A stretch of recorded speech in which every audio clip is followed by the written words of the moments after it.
हम functions of protein की बात कर लेते हैं कि प्रोटीन के फंक्शन क्या है। ये इंपॉर्टेंट है, समझिएगा।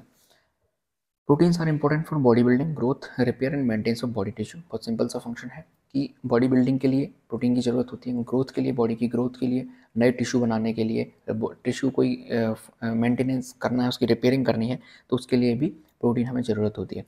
Protein are required for the synthesis of plasma protein, haemoglobin, enzyme, hormones. हम सब जानते हैं जो एंजाइम्स होते हैं, हार्मोन्स होते हैं, प्रोटीन से मिलकर बने हुए होते हैं। प्लाज्मा के अंदर प्रोटीन्स पाए जाते हैं, हीमोग्लोबिन एक प्रकार की प्रोटीन, तो इनकी सिंथेसिस करने के लिए हमें प्रोटीन की रिक्वायरमेंट होती है।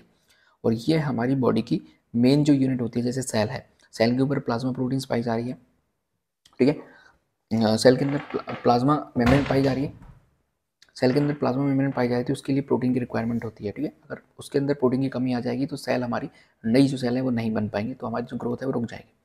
Proteins like collagen, actin and myosin from the structural tissue, skin and muscles. Skin and muscles के अंदर आपकी एक्टिन पाई जाती है और मायोसिन पाई जाती है, कोलेजन स्किन के अंदर पाया जाता है, तो इनके फॉर्मेशन के लिए हमें प्रोटीन की ज़रूरत पड़ती है। Maintenance of osmotic pressure, osmotic pressure के मेंटेनेंस के लिए हमें प्रोटीन की आवश्यकता होती है।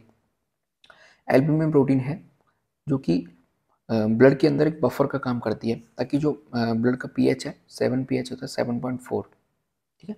ब्लड का जो पीएच होता है 7.4 होता है, इसको मेंटेन करने के लिए एल्ब्यूमिन प्रोटीन पाई जाती है, जो कि बफर के रूप में कार्य करती है।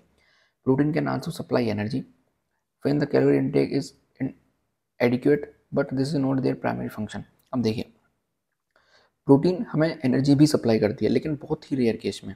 मैंने आपको बताया था जब हम एनर्जी की बात कर रहे थे पहले इंट्रोडक्शन वाले वीडियो में, तो सबसे पहले एनर्जी की बात करती है, तो सबसे पहले एनर्जी देता है हमें कार्बोहाइड्रेट, ठीक है। प्राइमरी सोर्स ऑफ एनर्जी है कार्बोहाइड्रेट। देन उसके बाद देते हैं हमें फैट्स, ठीक है। देन उसके बाद आती है हमारे सामने प्रोटीन। यानी हमें कार्बोहाइड्रेट हमारे पास नहीं है, खत्म हो गए, हमारी बॉडी के अंदर ग्लाइकोजन नहीं बचा है, ग्लूकोज भी खत्म हो गया, तो फिर फैट से एनर्जी ली जाएगी। देन हमारी बॉडी के अंदर फैट्स भी खत्म हो गया, तो फिर हमारी मसल से एनर्जी को कंज्यूम किया जाएगा। और एनर्जी की बात करें तो 1 ग्राम से हमें 4 किलो कैलोरी एनर्जी प्राप्त हो जाती है। क्योंकि जो एनर्जी देना है इसका प्राइमरी फंक्शन नहीं है, इसका प्राइमरी फंक्शन है ग्रोथ को बनाए रखना, बॉडी टिश्यू को मेंटेन करना, ठीक है। लेकिन ज़रूरत पड़ने पर ये हमें एनर्जी सप्लाई भी दे देती है। Proteins are also the important source of nitrogen, sulphur, phosphorus for the body. जो कि इनके अंदर नाइट्रोजन पाए जाते हैं, सल्फर पाए जाते हैं, फॉस्फोरस पाए जाते हैं, तो ये भी हमें प्रोटीन से मिल जाते हैं। आगे देखिए, the protein immunoglobulin act as prime defence against bacterial and viral infection. Immunoglobulin एक प्रकार की क्या है, प्रोटीन ही है, तो ये हमारी बॉडी में जो वायरल इन्फेक्शन होते हैं, बैक्टीरियल इन्फेक्शन होते हैं, उनके अगेंस्ट डिफेंस का काम करती है, ठीक है। आगे देखिए, the contractile protein actin and myosin aid in the movement of muscle fibre and microvilli. हमारी जो मसल्स हैं वो एक्टिन और मायोसिन प्रोटीन से मिलकर बनी हुई होती है, तो जब हम मूवमेंट करते हैं तो मसल्स के अंदर मूवमेंट होती है, तो मसल्स फाइबर्स हैं वो एक्टिन और मायोसिन से मिलकर बने हुए हैं। तो यदि प्रोटीन की हमारे अंदर कमी आ जाएगी तो फिर हमारी जो मसल्स हैं वो डिग्रेड होना शुरू हो जाएंगी, माइक्रोबिलाई पाई जाती हैं वो भी डिग्रेड होना शुरू हो जाएंगी, और हमारी ओवरऑल बॉडी है वो ठीक से काम नहीं करेगी, मसल्स लूज होने लग जाएंगे एक तरीके से, ठीक है। तो इनको अपन कॉन्ट्रेक्टाइल प्रोटीन भी कह देते हैं, जैसे एक्टिन और मायोसिन एक किस तरह की प्रोटीन है, कॉन्ट्रेक्टाइल प्रोटीन कहते हैं। The enzymes are protein in nature and have high catalytic activity to speed up the chemical reaction in the body।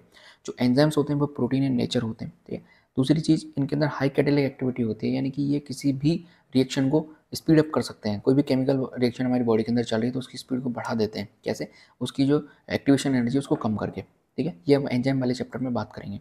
The hormones which are protein in nature have great effect on metabolism and reproduction. जो hormones होते हैं वो भी nature में जो वो भी protein in nature होते हैं, जो कि हमारे मेटाबॉलिज्म और रिप्रोडक्शन में अच्छा खासा रोल प्ले करते हैं, ठीक है। Some proteins bind specific substance to be present in storage. कुछ प्रोटीन्स ऐसी होती है जो कि स्पेसिफिक सब्सटेंस पे जाके बाइंड करती हैं, जैसे फेरेटिन हो गई आपकी, ठीक है। Some proteins help in the transportation. कुछ प्रोटीन हमारी ट्रांसपोर्टेशन में हेल्प करती हैं, जो बॉडी के अंदर ट्रांसपोर्टेशन चलता रहता है, एक न्यूट्रिएंट्स को दूसरे न्यूट्रिएंट्स तक, दूसरी स्थान तक पहुंचाना, एक टिश्यू से लेके दूसरे टिश्यू तक पहुंचाना, जैसे आपकी हीमोग्लोबिन हो गया, ट्रांसफेरिन हो गई, ये प्रोटीन किस तरीके हैं, ट्रांसपोर्टेशन प्रोटीन होती हैं। The neurotransmitter are derived from amino acids, example गावा from glutamate, serotonin from tryptophan. ये देखिए, न्यूरोट्रांसमीटर्स क्या होते हैं, हमारी बॉडी के अंदर जैसे न्यूरॉन्स हैं उनका आपस में कनेक्शन होता है, तो एक सिग्नल आता है दूसरे न्यूरॉन्स तक उसे पहुंचना होता है, तो उनको पहुंचाने का कार्य कौन करते हैं, न्यूरोट्रांसमीटर्स करते हैं। जिनमें सबसे फेमस एग्जांपल आता है हमारे सामने गावा। तो गावा का जो डेरिवेशन है, यानी इसको डेराइव किया गया है, वो अमीनो एसिड से डेराइव किया गया है, और वो अमीनो एसिड को सा ग्लूटामेट या फिर ग्लूटामिक एसिड, ठीक है। ऐसे ही दूसरा एक न्यूरोट्रांसमीटर है सेरोटोनिन, और इसे किससे डेराइव किया जाता है, ट्रिप्टोफैन से, ठीक है। तो ये कुछ प्रोटीन्स के फंक्शन से जिनके बारे में हमने बात की। अब अपन प्रोटीन रिक्वायरमेंट की बात